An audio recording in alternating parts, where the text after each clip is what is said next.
Britney Spears. Los Angeles. Le jour où son père a signé sa vie entière sans qu'elle le sache. 39 millions de dollars sur ses comptes. 800 000 dollars de revenus par mois. Une carrière de 25 ans. Tout contrôlé. Tout verrouillé. Par un seul homme. Voici ce que le monde savait. Britney avait une tutelle. Voici ce que le monde ignorait. Cette tutelle donnait à son père le droit de lire ses messages, d'écouter ses appels, de choisir son contraceptif, et de décider si elle avait le droit de se marier. Pas un détail. Pas une exagération. Écrit noir sur blanc dans les documents juridiques du tribunal de Los Angeles. 13 ans. Elle a vécu sous ce régime 13 ans. Et pendant 13 ans, elle souriait sur scène. Elle vendait des disques. Elle remplissait des stades. 100 000 personnes debout. Personne ne savait ce qui se passait derrière la porte de sa chambre le soir. Mais avant de vous révéler l'erreur fatale que son père a commise en 2020, l'erreur qui a tout déclenché et qui allait le détruire, voici ce que ses avocats ont découvert en rouvrant les dossiers. En 2019, Jamie Spears a facturé 16 000 dollars par mois à la tutelle pour ses propres services de gestion. Argent pris directement sur les revenus de sa fille.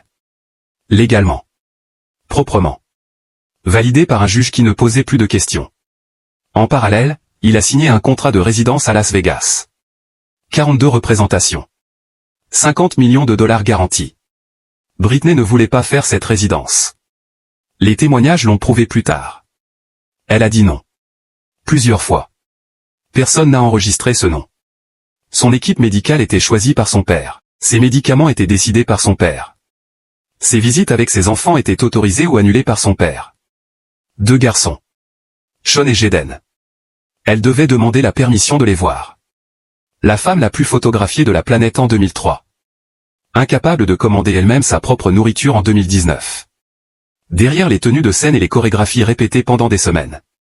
Derrière les sourires aux caméras et les interviews soigneusement préparées. Il y avait une femme qui téléphonait à son avocat en pleurant. Une femme qui demandait à être entendue. Une femme dont personne ne relayait les mots. Ses fans l'ont entendue avant les médias. Le mouvement Free Britney est né en 2019 d'un podcast. 2 personnes. Un micro. Des documents publics que personne n'avait pris la peine de lire. Ils les ont lus. Ils ont tout publié. Et des millions de personnes ont réalisé que ce qu'elles croyaient être une rumeur de fans était inscrit dans des actes officiels de justice. Mais Jamie Spears avait fait une erreur. Une seule. Décisive. Il avait installé un système de surveillance dans la chambre de Britney. Microphone dissimulé. Enregistrement continu. Tout capté. Tout stocké. Pendant des mois. Ce détail précis, a changé tout le dossier. Parce que surveiller quelqu'un sans son consentement, même dans le cadre d'une tutelle, dépasse les droits légaux d'un tuteur. Les avocats de Britney ont saisi ce point. Ils ont exigé les enregistrements. Ils ont obtenu un accès partiel. Et ce qu'ils ont trouvé dans ces fichiers audio a convaincu le tribunal que la tutelle dépassait largement son cadre légal autorisé. Novembre 2021. Le juge Brenda Penny prononce la fin de la tutelle. 13 ans. Terminé. En un seul mot prononcé dans une salle d'audience de Los Angeles. Britney a appelé sa mère depuis le palais de justice. Pas son père. Sa mère. La semaine suivante, elle a ouvert son propre compte bancaire pour la première fois depuis 2008. Elle avait 39 ans. Mais elle n'en est pas restée là. Son autobiographie publiée en 2023. Numéro 1 dans 32 pays. Vendue à plus d'1 million d'exemplaires en première semaine. Les détails qu'elle y révèle ont déclenché une enquête complémentaire sur la gestion financière de la tutelle. Jamie Spears fait aujourd'hui l'objet de poursuites civiles. Ses anciens associés ont témoigné contre lui. L'homme qui contrôlait tout. Qui lisait tous ses messages. Qui décidait avec qui elle dormait. Et aujourd'hui seul. Poursuivi. Et réduit au silence. Britney n'a pas imploré. Britney n'a pas supplié. Britney a attendu. Silencieusement. Exactement comme on attend quand on sait que la vérité est de son côté et que le temps travaille pour soi. 13 ans pris. Une vie récupérée. Un empire reconstruit seul. Ne jamais enfermer quelqu'un qui a l'habitude des scènes. Un jour ou l'autre, elle reprend le mis. Le tribunal. La décision. La liberté retrouvée. Tout le monde a célébré. Tout le monde a partagé. Tout le monde a pensé que c'était terminé. Ça ne l'était pas. Parce que derrière la fin de la tutelle, il y avait une question que personne ne posait. Où est passé l'argent? Pas les 39 millions sur les comptes officiels. L'autre argent. Celui que les experts comptables ont commencé à chercher en décembre 2021. 6 semaines après la décision du juge. Ce qu'ils ont trouvé a changé toute l'histoire. Entre 2008 et 2021, les revenus de Britney Spears ont été estimés à 60 millions de dollars. Résidence à Las Vegas. Tournée mondiale. Droits musicaux.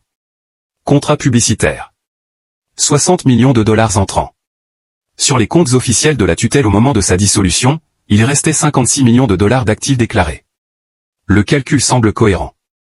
Sauf que les frais de gestion prélevés chaque mois n'étaient jamais détaillés. Sauf que Jamie Spears avait créé une société de conseil privé. Sauf que cette société avait facturé la tutelle pendant 11 ans. Et sauf que personne n'avait jamais demandé les relevés complets de cette société. Jusqu'en janvier 2022, son avocat Matthew Rosengart avait exigé chaque document. Chaque facture. Chaque virement. Chaque contrat signé au nom de Britney depuis 2008. Il fallait 48 cartons de documents. 48. Livrés au cabinet juridique en 3 rotations. Certains cartons contenaient des documents datant de moins de 6 mois. Certains contenaient des documents déjà déchirés et ressoudés ensemble. Ce détail.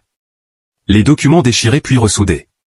C'est ce qui a déclenché la deuxième phase, parce que détruire ou altérer des preuves dans le cadre d'une procédure judiciaire active, c'est une infraction pénale fédérale. Pas civile. Pénale. Et Rosengart l'a immédiatement signalé au procureur de Los Angeles. Mais avant de vous révéler ce que les enquêteurs ont trouvé dans ces cartons et pourquoi une personne de l'entourage immédiat de Jamie a retourné sa veste du jour au lendemain, voici ce que Britney faisait pendant ce temps. Elle écrivait. Pas pour un label. Pas pour un manager. Pour elle. Dans un cahier. Tous les matins. Ce cahier allait devenir le livre le plus vendu de 2023. Mais avant ça, il allait devenir une preuve. Parce que Britney avait tout noté. Depuis des années. Les appels téléphoniques que son père écoutait. Les réunions auxquelles elle n'avait pas le droit d'assister. Les décisions prises à sa place. Les fois où elle avait demandé à consulter un autre médecin. Les fois où on lui avait dit non. Les dates. Les heures. Les noms. Ce cahier, remis volontairement à son avocat, contenait des informations que les documents officiels ne montraient pas. Des noms que personne n'avait encore mentionnés publiquement. Des rendez-vous jamais enregistrés. Des conversations que Britney avait mémorisées mot pour mot.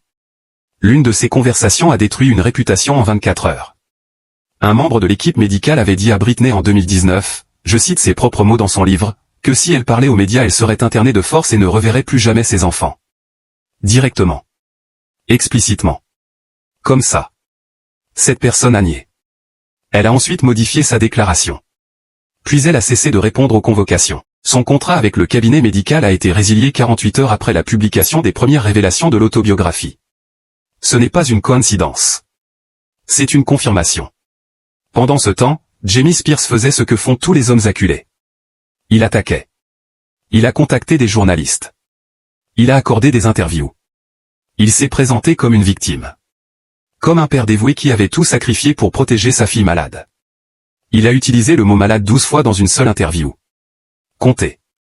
12. Sa fille vendait 1 million de livres en 7 jours, lui donnait des interviews à la télévision locale de Louisiane. L'écart entre ces deux réalités dit tout ce qu'on a besoin de savoir. Mais voici ce que même les plus grandes chaînes d'information ont raté. La partie financière ne s'est pas arrêtée avec la fin de la tutelle. Elle s'est accélérée. Parce que quand un tuteur est révoqué pour faute, la loi californienne prévoit un audit complet des années de gestion. Cet audit a été lancé en mars 2022. Confié à un cabinet comptable indépendant. Payé par le fonds de la tutelle elle-même, c'est-à-dire par l'argent de Britney, le cabinet a identifié 42 transactions suspectes entre 2011 et 2020. 42. Virements vers des sociétés liées à des membres de la famille. Honoraires facturés 2 fois pour les mêmes services. Dépenses personnelles de Jamie Spears classées comme frais de gestion. Voyage. Restaurant. Une rénovation immobilière. Le montant total des transactions sous investigation. 4 300 000 $. C'est là que l'histoire bascule définitivement. Parce que Jamie Spears aurait pu faire face. Il aurait pu rembourser. Négocier. Plaider l'erreur comptable. Certains membres de son entourage lui ont conseillé exactement ça. Il a choisi de nier. Complètement. Publiquement. En convoquant lui-même une conférence de presse. Ce choix précis, a transformé une procédure civile en enquête criminelle. Parce que nier publiquement des faits que des documents prouvent, face à des caméras et un micro, c'est faire une déclaration fausse en connaissance de cause. Et quand vous êtes déjà sous enquête pour altération de preuves, ajouter une fausse déclaration publique, c'est offrir aux enquêteurs exactement ce dont ils ont besoin. Son ancien conseiller juridique a démissionné 3 heures après la conférence de presse. Ça ne se fait pas par hasard. Aujourd'hui l'enquête est toujours en cours. Les conclusions de l'audit ont été transmises au bureau du procureur. Britney a été entendue une fois par les enquêteurs. Une seule fois. 2 heures. Derrière des portes fermées. Sans caméra. Ce qui a été dit dans cette pièce n'est pas public. Mais le fait que cette réunion ait eu lieu dit tout. Quand le procureur convoque personnellement la victime présumée, c'est que le dossier est solide. Britney n'a plus donné d'interview depuis. Elle publie des photos sur Instagram. Elle danse. Elle voyage. Elle a épousé Sam Asghari en juin 2022, dans une cérémonie privée à laquelle Jamie Spears n'était pas invité. Il a appris la nouvelle par les médias. Exactement comme Britney avait appris, des années plus tôt, que son père avait décidé de sa vie à sa place. Cette symétrie n'est pas accidentelle. Cette symétrie est la réponse. 42 transactions. 4 millions d'euros sous enquête. Un confident retourné. Un avocat démissionnaire. Une conférence de presse qui a aggravé chaque charge. 13 ans pour construire la cage. 33 mois pour la démolir pierre par pierre. Elle n'a pas crié. Elle n'a pas supplié. Elle a documenté. Elle a attendu. Elle a laissé les documents parler. C'est pour ça que certaines personnes ne perdent jamais vraiment. Elles attendent juste que la vérité soit plus forte que le mensonge. Et cette fois-là, la vérité a gagné.